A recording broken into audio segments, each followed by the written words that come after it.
What's going on, diecast collectors and holiday shoppers? This is your boy OBB, the diecast news guy, bringing you all with day number 3 of the NASCAR Authentics 2024 Advent Calendar from our good folks at Lionel Racing. I mean, clearly you can see that's what the branding is right there. But all right, we're going to be getting pretty close to the 12 days is. But for now, we got to get to number 3. If you guys haven't seen the other videos, I probably recommend you guys checking it out. So, little spoiler alert. So, hey, but there's day number 1, the Chase Elliott Lumar Winterfilm car. And on the second day of Christmas, we got the Thad Moffitt truck. And let's see what we can find here on the third day of Christmas. As, don't worry, I'm not going to sing because, heck, that's not the cringy shit that we do. So, we're going to go ahead and open this up. And, whoa, okay, here we guys go. Here we guys go. What is this right here? It looks like we got ourselves, for the first time ever, a Sam Mayer diecast for NASCAR Authentics. And this one is another exclusive. So I think without further ado, let's go ahead and let's start the unboxing and take a close look at the Sam Mayer Raptor High Heat car from the NASCAR Xfinity Series.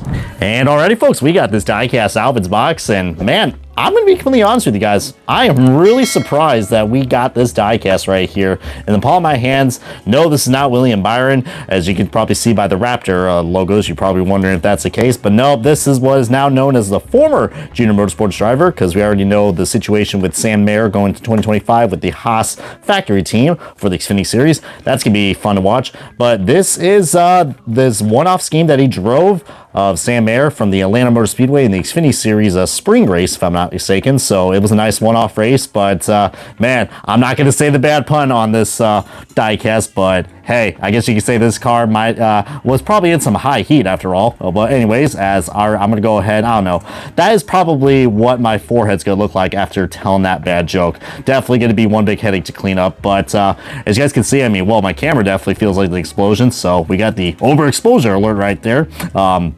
But as you guys can see right here, really cool. We get the nice little flame details. Almost kind of reminds me of like, I don't know, like Burger King or whatever, where it's like, have it your way, you know, flame on. Remember when they were actually good? But this gradient is really cool, guys. You guys know me, I love the black and red with the white accents. The bright yellow number does work too. But I want to hear what you guys' take about this car. Are you guys pretty surprised that this car got made? I mean, it is, but out of all the Sam Mayer diecasts that were one-offs, this is one. Maybe I had I mean, technically this thing was offered in the 164 box scaled cars, but it was canceled since it didn't reach the minimum order quantity. But that's why I love doing these NASCAR Authentics diecast reviews, because guess what? We have a diecast that's this special, and I can't believe it, guys. We are on to our 3rd straight day of this Advent calendar, and it's exclusive. I mean, heck, we should be getting all exclusives from what I've seen. So, man, looking forward to see what the daily content is for there. But hopefully you guys are as entertained as I am with these diecast reviews. But you guys can see, this was definitely a great year for Sam Mayer, and this paint scheme looks very, and I mean absolutely very similar to the William Byron Raptor high heat cars. So I want to hear your guys' thoughts. I mean, actually, do you guys think that, let's get the comments rocking and rolling. Do you guys prefer Sam Mayer's or William Byron's version of this Raptor high heat car? But like, I mean, it's no surprise that Sam Mayer and Axalta were going to sponsor. I mean, they've been doing this for like, even back in the days when Noah Gragson was driving with the Axalta schemes. So to finally have it produced, I think that's pretty cool. I mean, we rarely see Axalta diecast getting produced in the Xfinity Series, and, you know, unless your name is Dale Jr., right? But this is pretty cool. I'm sure you feel like number 1, just like Sam Mayer. He was able to win some few races this year, including that exciting Texas race, which I'm surprised that, well, I don't know, not that I'm now I'm thinking about it, probably will be in a future Winter Circle wave, but we got those Carolina carports right there and all those other sponsors that should very much look familiar. And then looks like, just see how the wrapping on this looks, man. Looks pretty cool. You guys thought that was decal flaws, but no, that's actually, I don't even know what. Okay, I thought that was a piece of confetti for a second, but no, that's actually part of the paint scheme. So really unique taste, guys. And and you see you got the Raptor claws and all these accents, but you guys are thinking that this car doesn't have that like much contrast to it. It definitely does. You got the flames, and then you got the claw mark, and then you got this nice little gradients, which usually Lionel has not been good with gradients, but man, they really knocked it off the ballpark with this one, man. Junior Motorsports, and then the Raptor 1 car, which Goodness gracious, man, this car, even my camera is just like, hey, this car is just so much for me to handle.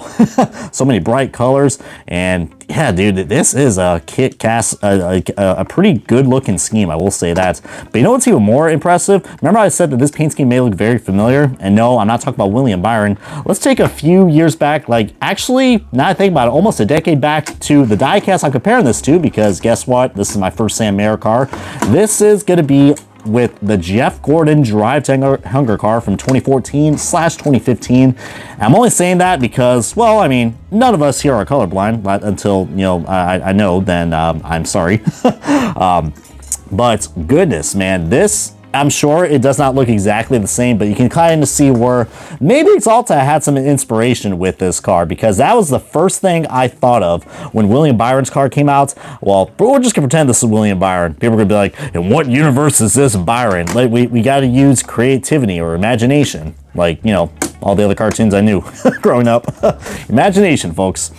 And I think they absolutely use that term for this paint scheme. Looks really nice. The Raptor scheme with the flames. Sure, it might look kind of random, but looking at it on a die-cast, man, this thing looks pretty darn cool.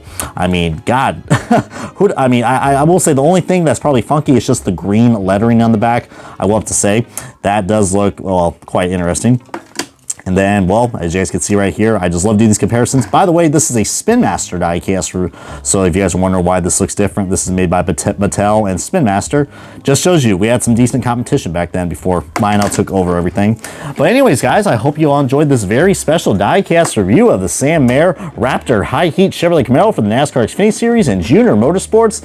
This is definitely one, well, you can only get at the Advent calendar, so if you guys are excited about that, then feel free to hit that subscribe button and like today, because tomorrow we'll be continuing this on with day 4 of the NASCAR Authentics, NASCAR Authentics Lionel Racing's Advent Calendar for 2024. But anyways, y'all, this has been OBB, the Diecast News Guy. Comment, like, subscribe, and give me #1 today, because heck, this diecast is really darn cool. And yeah, have a good one, y'all.